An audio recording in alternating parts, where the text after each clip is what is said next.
Hello, hello, hello. Wow, I'm trying to get that in there where it's not just a talking head. Hello. Welcome, welcome, welcome. The lighting looks pretty good. I think I'm okay with that. I'll just kind of sit back a little bit. Hey, Adrian. Thank you for tuning in. How does this look? Do I need to reposition myself? Am I just a talking head? Yeah, we got our 3-minute grace period that we got going on here. Week number 3. So this is week number 3. So I hope it's looking pretty good. I look okay to myself. I just look like a talking head. But that's all I'm going to be today, is a talking head. I'm here in my office today. Hope all is well with you. Thank you so much for tuning in and just being here on time, ready to go as an amazing student. Okay, I'm fine. Thank you. Thank you so much. So just ran in from pickleball, jumped on. I was like, okay, I'm going to just jump on this live and see how everything goes today. Hope I'm kind of centered. And somebody is asking me, am I on yet? Yes, I am. I am on. Come on and join me. I love to do the 3-minute grace period because, you know, sometimes when you're trying to log on, different things are happening. Different things are going on. And it's kind of hard to get going, but thank you all for tuning in. I appreciate you. I'm excited about the talk that we're going to have today. I'm excited about what God has given me because this is one of my areas that I really love. It's not really time management, but we talk about it just a little bit. I am into the pickleball. I am absolutely loving it. It's a workout, but it's not a strenuous workout. So I'm loving my pickleball. I'm getting my little tan going on. So yes, ma'am, I am loving my pickleball. It's been really cool. And then we meet some nice people. We meet nice people while we're playing pickleball.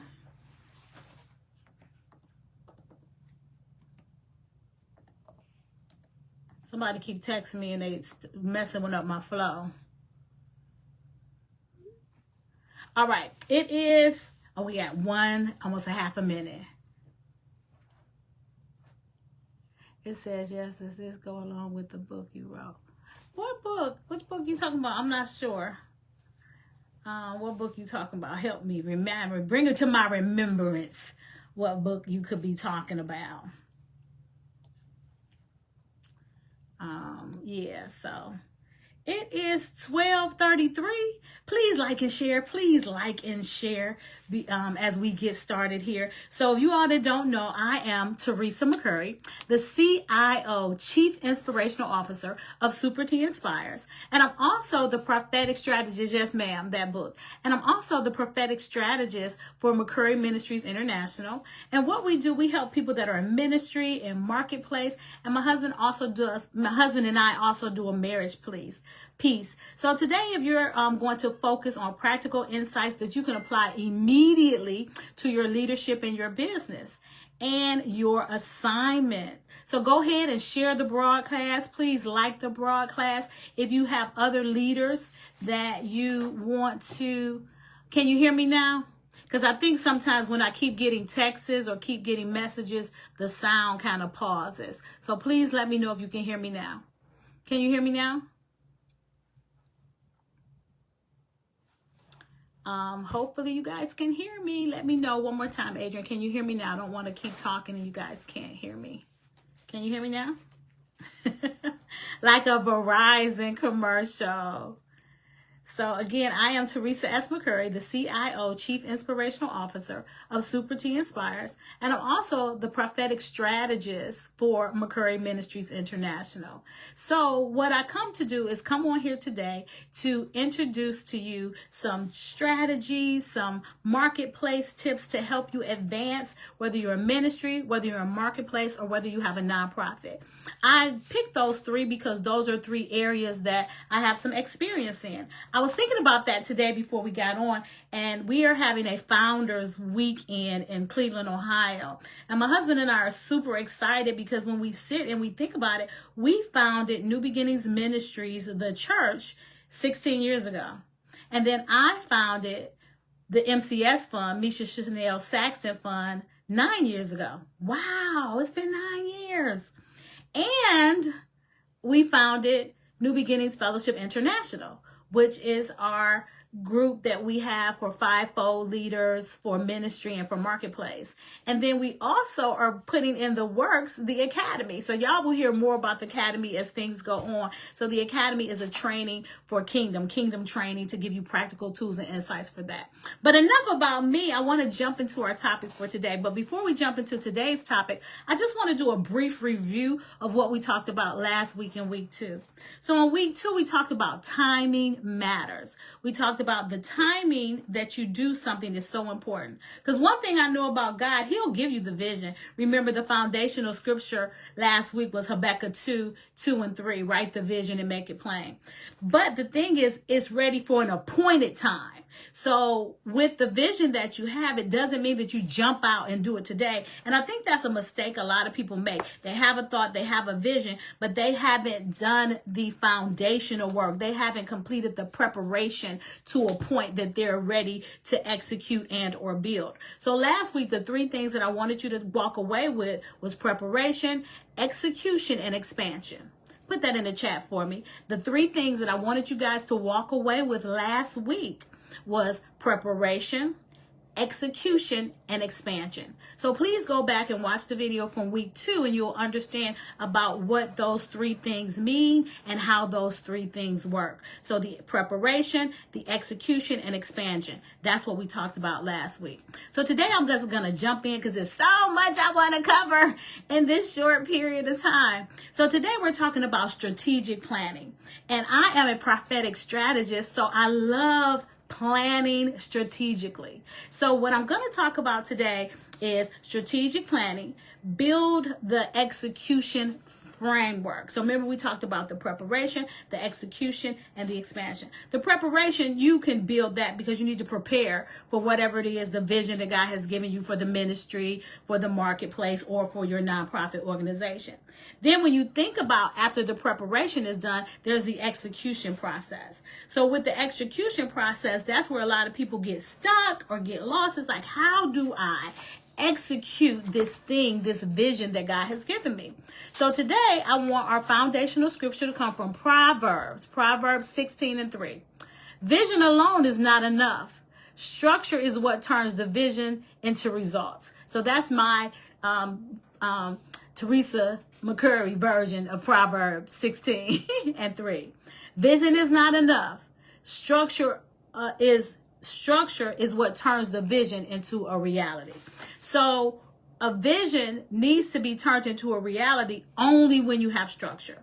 So when we're thinking about this, if you're a business owner, a ministry leader, or a marketplace influencer, these sessions will help you with the ideas to execute and to create the discipline that you need to be able to move forward. So what we'll cover today we're going to talk about how to break the vision into quarterly or monthly goals. Today we're going to talk about how to establish systems, roles, and workflows. And then lastly, we're going to talk about how to implement tracking, KPIs, key performance indicators, and accountability measures just so you can move forward. These practical strategies you can apply immediately to your business, to your ministry, to your nonprofit today. So let's dive right in. First thing I want y'all to walk away with is breaking vision into quarterly and monthly goals. Breaking vision into quarterly and monthly goals. So when I think about breaking the vision into quarterly and monthly goals, I'm sitting in my office today and I'm looking at my whiteboard. I'm probably going to turn around and show you guys my whiteboard so you can see what I'm talking about. So when you're doing that, you want to look at the long term. You want to look at the big picture. Then after you look at the big picture, let's say a year, I'm planning for this year. this year I'm looking at the big picture. So then you want to take it and break it down into smaller things that are tangible that you can do.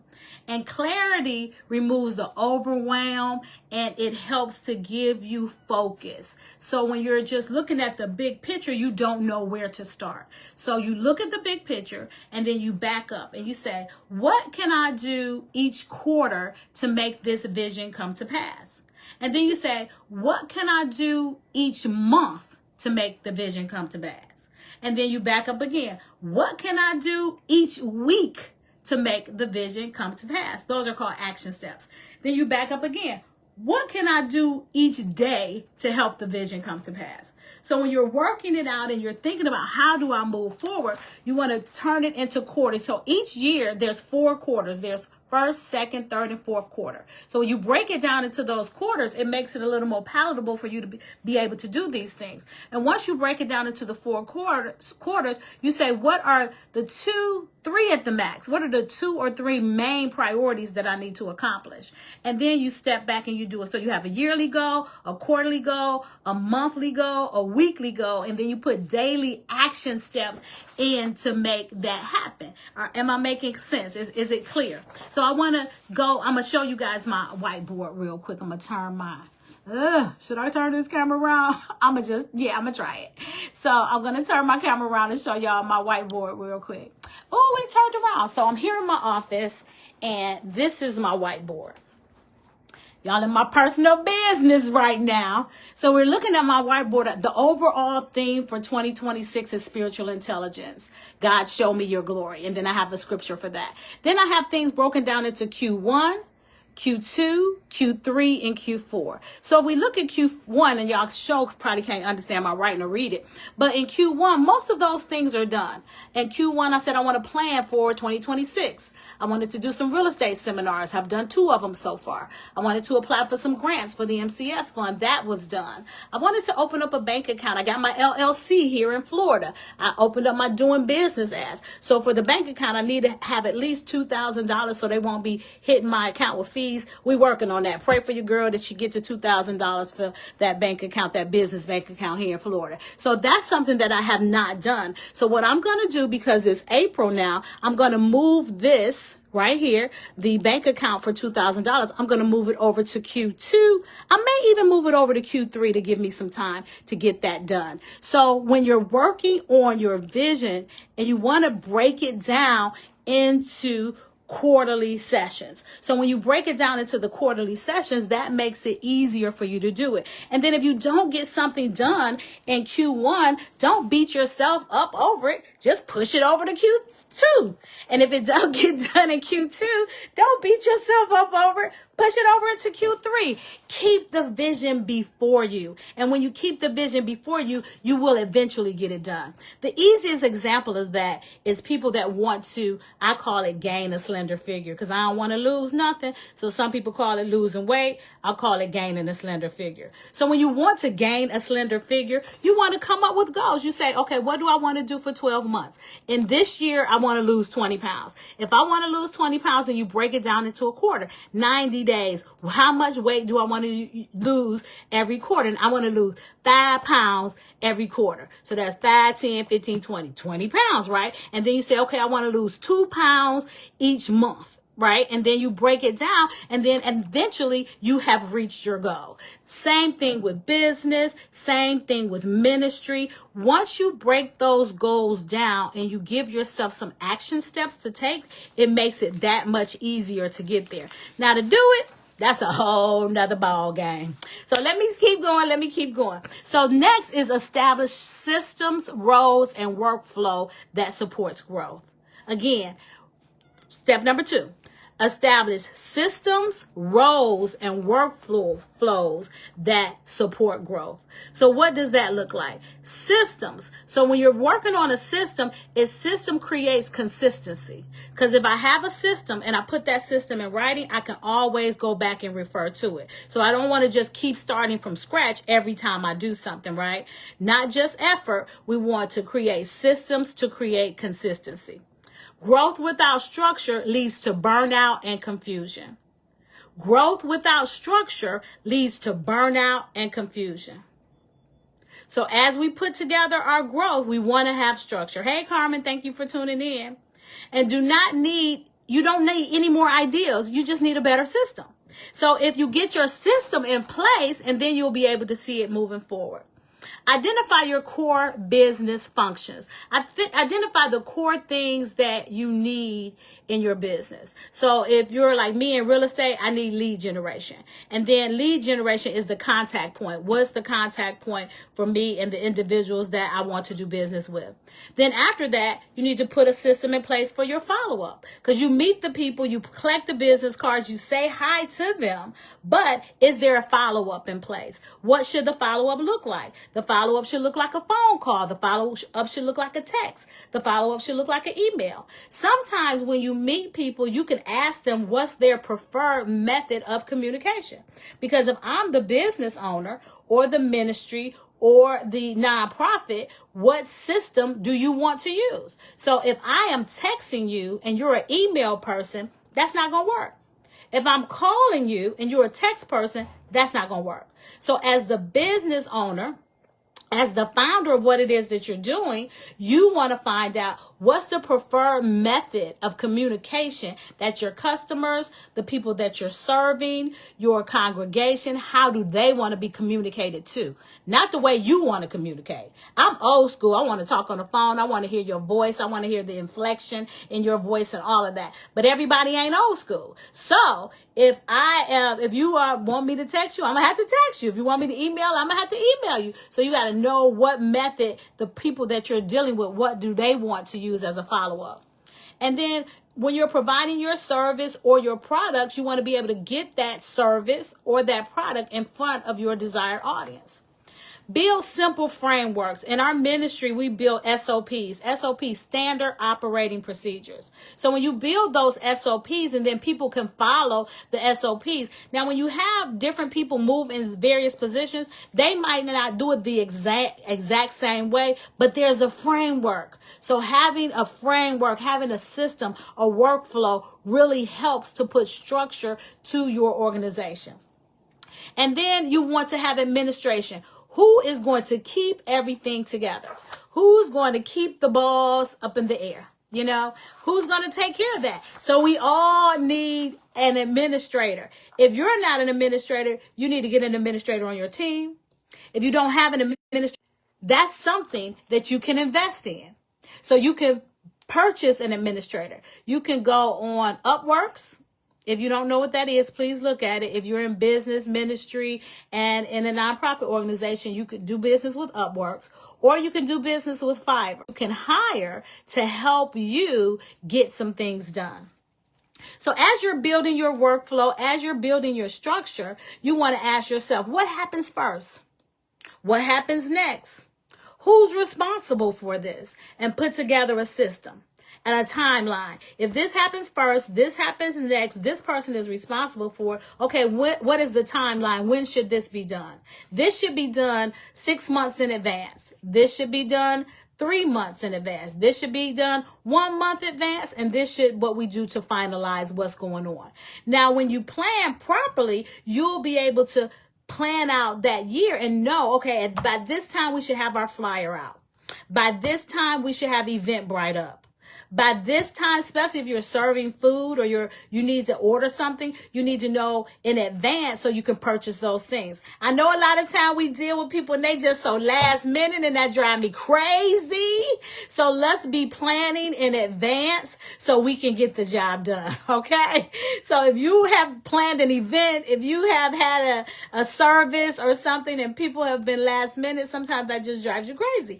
I am totally a planner. Now I can adjust. You can pivot. If things change or things have to be different, you can pivot, but at least have a plan. Define the roles clearly. What do you do? And then what do you expect other people to do? So in that, we can then delegate. So as I go through the roles and find out what all needs to be done and how it needs to be done, then I can delegate. Because what you don't want to happen is bottlenecking. Does anybody know what bottlenecking is? Put bottlenecking in the chat.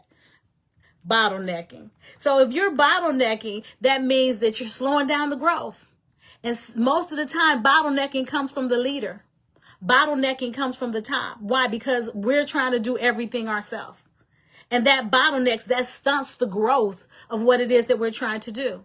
If everything has to go through us, if I have to check off everything, I'm only one person. I need to delegate those responsibilities to somebody else so I won't have to do everything. But if I am bottlenecking my organization, I am stunning the growth of my organization. And when I'm stunning the growth of my organization, that's not helping me or the people that I serve. So we don't want to bottleneck. We don't want to delay decisions. We don't have to approve everything. We can let other people handle the task. So certain things only you can do as a leader. Other things you can delegate. So when work piles up because you are overwhelmed or because you have other things that you're focusing on, all of those are examples of bottlenecking. So Google bottlenecking, ask the Lord to forgive you of bottlenecking and release those responsibilities, because we don't want to do everything. If an organization is going to grow, it can't just be you. And growth cannot come from an island. So if I'm on an island by myself and I'm taking care of everything, I need to find out who can I trust. And then if I find out that I don't trust people to do it, you got to be okay with that. You got to say, you know what? I know I do it like this. I know I walk it out.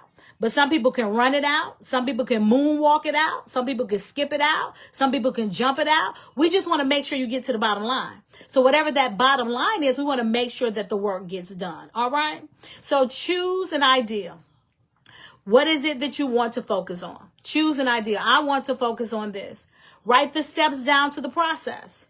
And then once you write the steps down to the process that you want to focus on, assign the responsibility to someone so they can carry it out. So that's all a part of doing that step number 2. Am I making sense? Y'all with me? Y'all with me? Am I going too fast? Are we okay? And step number 2, establish roles and workflows that support growth. So you want to have growth. We're in this to grow. We're in this not to stay the same. We want to get to the next level. All right? Amen? Amen? Final point number 3, and I feel like this 30 minutes just goes so fast, and I know I have too much information for 15 minutes, so I know people's attention spans don't last that long, so I said I got to give it 30 minutes so you can get what you need, because this is serious, building a foundation for a business, a ministry, or a nonprofit organization. The last point that I want to make is implementing tracking KPIs, if you don't know, are key performance indicators and accountability measures. What you don't track, you cannot improve. What you do not track, you cannot improve. So if I don't track it, how can I improve it? So if I track it, then I can come up with ways of improvement. An example, okay, we do this Heroes Dinner, and this will be our 3rd year working on this Heroes Dinner. And the first year that we had the Heroes Dinner, I want to say we had about 65 people show up. It was an amazing turnout. The second time we had the Heroes Dinner, we only had about 40, maybe 35 people in attendance. And we was like, what happened? Why did the attendance drop instead of the attendance growing? We had like 80 people that registered, because you always want to allow more people to register than you really want to come, especially when you're having something free, because people just don't come. Things happen, stuff happens along the way, and people can't make it. Anyway, so what we found out in tracking is that the parking was an issue. So people came to the event and they couldn't park, and they couldn't find anywhere to park, so they wind up leaving. So if you don't track it, you cannot improve it. So in that, we reached out to some of the people. Okay, you were down to come. Why didn't you come? Oh, you know what? I came, but I couldn't find nowhere to park, so I just left. All right. So improve tracking, KPIs, key performance indicators, and accountability measures. Understand, feelings do not grow a business. Data does. And we're in a data-driven industry. Everybody wants to know the data.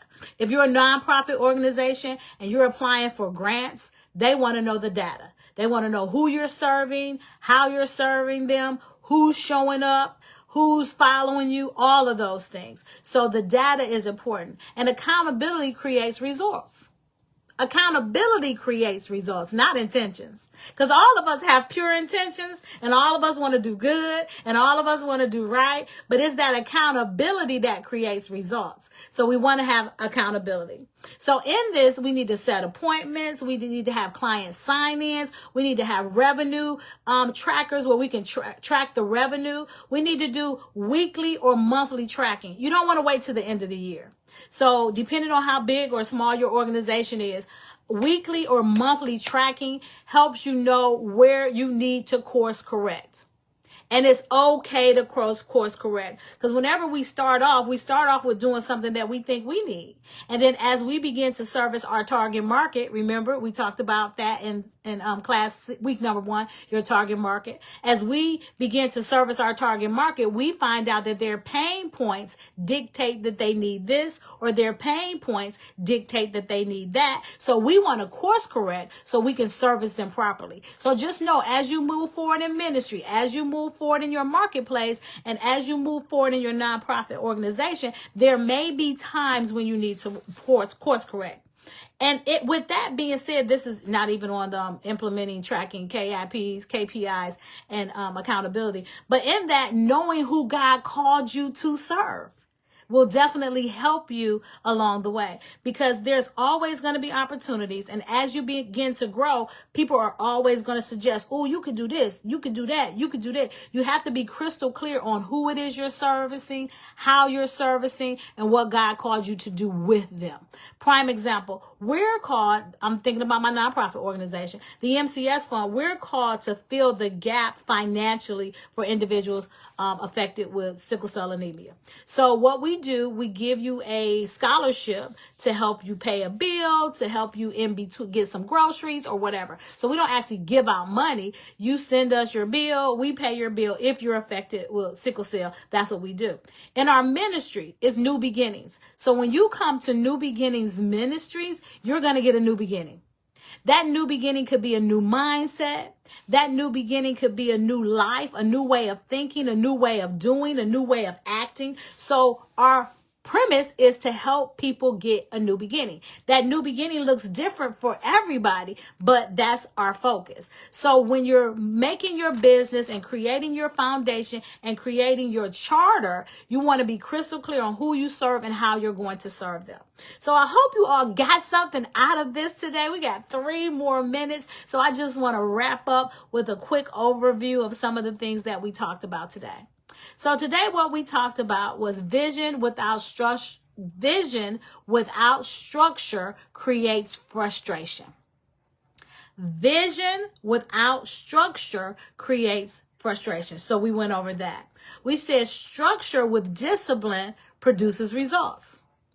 Structure with discipline produces results.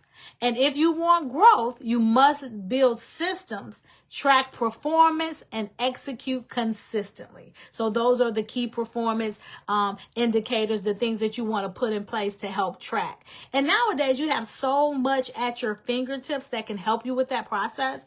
They have, what do they have? They have spreadsheets and graphs where you can plug a few numbers in and it'll add the other numbers to you. You can go and chat GPT and put in a little information. You can go on Perplexity, Claude, or Gemini. These are all AI, artificial intelligence, that can help you to build those structures. Now, when you're working with artificial intelligence, it can only spit out what you put in. So it can't tell you what your vision is. It can't tell you what your mission is. It can't tell you what your core values are. But once you put your mission, your vision, and your core values, it can help you have a structure to be able to move forward with your key performance indicators and the things that you're going to use as it relates to tracking your business and things of that nature. All right. I am Teresa McCurry, also known as Super T. I am the CIO, Chief Inspirational Officer of Super T Inspires, and I'm also the prophetic strategist for McCurry Ministries International. And my goal is to come on here every Monday at 12:30. Hopefully you're on your lunch break and you can tune in and watch me. Come on here every Monday at 12:30 and give you some good stuff. It says, I hope update these to YouTube. This is great info. Thank you, John Brown. Yes, I am. I'm adding them to our YouTube page, which is the Academy NBFI. So if you go to the Academy NBFI YouTube page, you can watch these. I probably upload them like 3 or 4 days or after I'm done. So I know number 2 is there. I need to go back and make sure number 1 is there. And this is number 3. This is week number 3. So week number 3, we talked about prophetic. No, I'm a prophetic strategist. We talked about strategy. We talked about strategic planning. So that's week number 3. I appreciate you guys for tuning in. Thank you. Please like and share. Share it with somebody that you know that's a leader in ministry, a leader in business, or a leader in a nonprofit organization. I will continue to give these tips over the next year. For the next 52 weeks, I'm going to be here giving you these tips. If you have any questions, please DM me any questions or anything that you want me to go over. And if it's already on my agenda, I'll let you know what week I plan to go over them. All minds clear? All minds clear? All right. Peace and blessings. Thank you for tuning in today. Be blessed, but most of all, be inspired. Have a great day. Bye-bye.